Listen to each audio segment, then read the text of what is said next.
Israel जाने के लिए हमें क्या-क्या डॉक्यूमेंट्स की ज़रूरत पड़ती है? क्योंकि अगर आप इज़राइल जाने के लिए सोच रहे हो 2025 में और हमें पता नहीं है कि भाई हमें इज़राइल जाने के लिए जो कागज़ात है, कौन-कौन से कागज़ात लगते हैं। इसमें उम्र क्या होता है? इसमें कितने साल तक हम वो काम कर सकते हैं? कौन-कौन से ट्रेड का रिक्वायरमेंट आता है? किस तरीके से हम जा सकते हैं? कैसे अप्लाई कर सकते हैं? सर्विस चार्ज क्या होता है? हम गवर्नमेंट से अप्लाई कैसे कर सकते हैं और प्राइवेट से अप्लाई कैसे कर सकते हैं? क्योंकि भाई बहुत सारे लोग इज़राइल जाने के लिए सोच रहे हैं और इज़राइल का रिक्वायरमेंट बहुत दिनों से रहा है। मैं लगभग 2022 से लगभग इज़राइल का बहुत सारा रिक्वायरमेंट मैंने आपको बताया, क्योंकि भाई जिस समय इज़राइल के बारे में कुछ ढंग से जानते भी नहीं थे रिक्वायरमेंट, मैं उस समय से इज़राइल का रिक्वायरमेंट आपको बता रहा हूँ और 2025 आने वाला है। अगर आप सोच रहे हो कि मैं अच्छा जॉब, अच्छा सर्विस पकड़ूँ और मुझे इज़राइल में कम से कम 2 डेढ़ से 2 लाख के आसपास सैलरी मुझे मिल जाए और हमारे घर परिवार में अच्छा उन्नति हो और अच्छा पैसा हम कमा सकते हैं, तो हम इज़राइल के लिए जॉब के लिए अप्लाई कर सकते हैं। तो चलिए वीडियो को स्टार्ट करते हैं आपका कम वक्त लेते हुए। अगर आप इस चैनल पहले विजिट कर रहे हो, प्यारा सा लाइक, शेयर, सब्सक्राइब, कमेंट जरूर कर ले, क्योंकि इस चैनल के माध्यम से आपको प्रतिदिन नई-नई जानकारियाँ मिलती और मिलती रहेगी। दोस्तों देखिए, होता क्या है कि जिस समय आप इज़राइल जाने के लिए सोच रहे हो, होता ये चाहिए कि आपको कहीं न कहीं ऐज की वजह से छाँट दिया जाता है। मतलब आपकी जो उम्र है, उम्र के हिसाब से भी आपको कहीं से हटा दिया जाता है। तो आपको क्या करना है वहाँ पे, जो आपकी ऐज लिमिट है 25 साल से लेके 45 साल, मतलब 25 ईयर्स से लेके 45 ईयर्स आपका ऐज होना अनिवार्य है। उसके बाद ये तो हो गया जी ऐज की बात। यहाँ पे बात करते हैं इज़राइल अगर आप जाने के लिए सोच रहे हो, तो भाई कम से कम आप 10th पास आउट या फिर 12th पास आउट, आप आर्ट्स से हो, साइंस से हो, कॉमर्स हो, कोई मैटर नहीं करता है। आप आईटीआई और डिप्लोमा अगर हो तो भैया बहुत अच्छी बात है।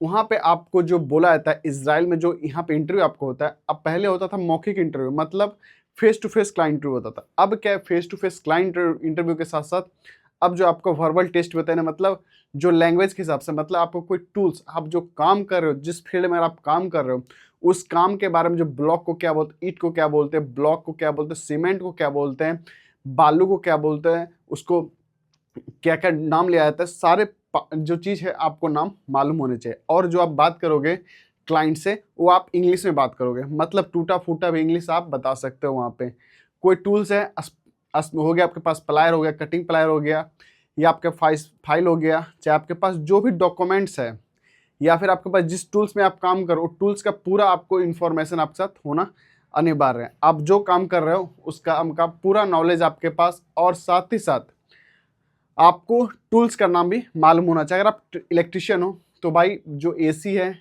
एसी का वायर कितने एमएम का होता है वो आपको याद रखना है। प्लायर, कटिंग प्लायर को क्या बोलते हैं, पेचकस कौन सा है, पेचकस स्क्रू ड्राइवर पेचकस है या मल्टी स्क्रू ड्राइवर है, आपको भी चीज़ याद करना है। अगर आप मेसन में जा रहे हो तो मेसन का जो काम होता है, मतलब जो राजमिस्त्री का काम होता है, उस काम के बारे में, जो आप हैमर का छोटा सा होता है, उसके बाद मान लो जो भी उस टूल्स का नाम होता है उसको आपको याद रखना है।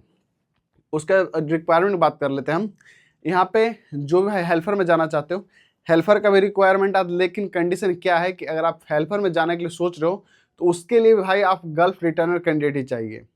आपने कमेंट्स भी किए थे कि सर मैं हेल्पर में जाना चाहता हूँ, तो इज़राइल अगर जाने के लिए आप सोच रहे हो तो भाई आप एक चीज़ को जान लो, इज़राइल जाने के लिए आपको गल्फ रिटर्नर कैंडिडेट होना अनिवार्य है। साथ ही साथ गल्फ रिटर्न कैंडिडेट और आप पढ़े लिखे भी होना अनिवार्य है भाई। मतलब आप एक पढ़े लिखे 10th पास आउट, आपने आईटी डिप्लोमा कर रखा है, फिर भी अगर आप जाने के लिए सोच रहे हो, अगर आप अच्छा खासा नॉलेज है, आपके पास इंग्लिश बोलने का तरीका है, अगर गल्फ रिटर्नर कैंडिडेट हो तो भी आप इज़राइल के अप्लाई कर सकते हो। अब बात करते हैं इसमें डॉक्यूमेंट्स क्या क्या लगते हैं, क्योंकि भाई आप लोग बहुत सारे कमेंट्स भी करते हो सर में इसमें कौन कौन सा पेपर डॉक्यूमेंट्स लगता है। तो भाई इसमें आपको बता दूं, जो डॉक्यूमेंट्स लगते हैं आपको, सबसे पहले आपके पास आपका पासपोर्ट, जिसको हम पीपी बोलते हैं, मतलब पासपोर्ट आपके पास होना अनिवार्य है।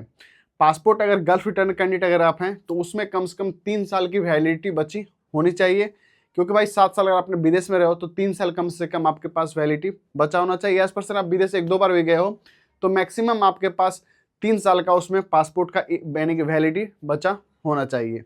एक नंबर। दूसरा नंबर, आपके पास जो डॉक्यूमेंट्स, आप जो पढ़े लिखे हो, आप जितनी तक पढ़ाई की उस पढ़ाई का डॉक्यूमेंट्स, साथ ही साथ आपने जो पढ़ाई किया उसके बाद कुछ एक्सपीरियंस आपके पास है, उस एक्सपीरियंस का पेपर आपके पास चाहिए, तो ये भी चीज़ आपके पास होना अनिवार्य है। उसके बाद एक आपके पास पीसीसी, जो कि पुलिस क्लियरेंस सर्टिफिकेट होता है, आपको पीसीसी बनवाना पड़ता है भाई। तो ये 4-5 जो डॉक्यूमेंट्स है आपके पास होना अनिवार्य है, तभी आप इजराइल के लिए एलेबल हो, इज लेवल हो, आप अप्लाई कर सकते हैं। इजराइल के तभी आप एक कहलाओगे हाँ भाई इनके पास सारा डॉक्यूमेंट्स पूरा है, और तभी आप क्लियर कर पाओगे भाई इसराइल का हम अप्लाई कर सकते हैं। तो इसराइल का अप्लाई करने के लिए जो मैंने आपको डॉक्यूमेंट्स बताएं वो डॉक्यूमेंट्स पहले आप तैयार कर लें भाई। उसके बाद आप जो गल्फ रिटर्न कैंडिडेट हो, एज पर्सन अब मैं हेल्पर हूँ और मैं गल्फ रिटर्न कैंडिडेट हूँ, तो मैं इंडिया में आके किसी ट्रेड मुझे जाना है, तो आप इलेक्ट्रिशियन का काम सीख सकते हो, एसी का काम सीख सकते हो, एलिवेटर टेक्नीशियन का काम सीख सकते हो, उसके बाद मेंटेनेंस का काम सीख सकते हो, इलेक्ट्रिशियन का काम सीख सकते हो। ये सब चीज़ जो काम होता है प्रोफेशनल काम आप यहाँ पे सीख सकते हो। अब देखिए जिसका रिक्वायरमेंट कहाँ का आता है, जैसा कि मैं आपको बताऊँ डायनामिक ऑफिस डीएसएस ऑफिस में इसका रिक्वायरमेंट जो कि दिल्ली द्वारका में एक आता है ज़्यादातर। उसके बाद अम्बे जो ऑफिस है, अम्बे कंसल्टेंसी एक ऑफिस है, उसमें भी आता है। साथ ही साथ एशिया पावर ऑफिस में मुंबई और चेन्नई, यहाँ पे रिक्वायरमेंट बराबर आता रहता है।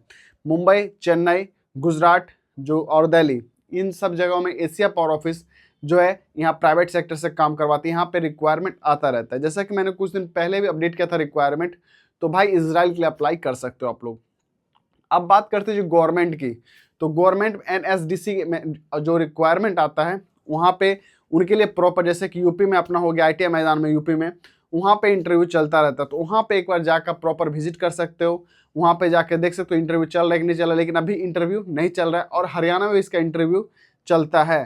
ठीक भाई, दिल्ली में भी चलता है, हरियाणा में चलता है, और यूपी में अधिकांश रिक्वायरमेंट चलता है, और एक मुंबई महाराष्ट्र में इसका इंटरव्यू भी चलता है।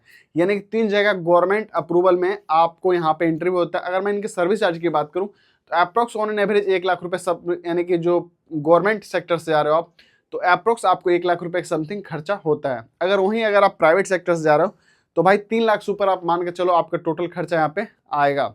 यहाँ पे जो मेडिकल होता है, मेडिकल कराने से पहले आपके पास भाई पीसीसी अगर नहीं है तो आप इंटरव्यू भी नहीं दे पाओगे, और ना ही आपको कोई वहाँ पे सिलेक्ट करेगा। सबसे पहले जो क्या होता है कि जिस समय अभी के डेट में जो बता रहा हूँ मैं, रिसेंटली 2025 आने वाला इंटरव्यू होने वाला ही है, तो इसमें क्या है कि जो भाई जाने के लिए सोच रहे हो तो सबसे पहले आप अपना पीसीसी करवा कर रख लें। पीसीसी अगर आपके पास हो चुका है तभी आप अप्लाई करें, तभी आप इंटरव्यू के लिए अप्लाई कर सकते हो। यहाँ पे क्या, आप जब अप्लाई करोगे तो आपको अच्छा सा, जब आपके पास पीसीसी रहेगा और एक्सपीरियंस रहेगा, तभी आपको क्लाइंट जो है जहाँ पे इंटरव्यू हो रहा है ऑफिस में, वो आपको क्या करेंगे, पहले वो आपका शॉर्ट लिस्टिंग करेंगे। शॉर्ट लिस्टिंग आपके डॉक्यूमेंट्स वगैरह सब चेक कर लेंगे, डॉक्यूमेंट्स ओके, तब आपका शॉर्ट लिस्टिंग प्रोसेस हो जाएगा।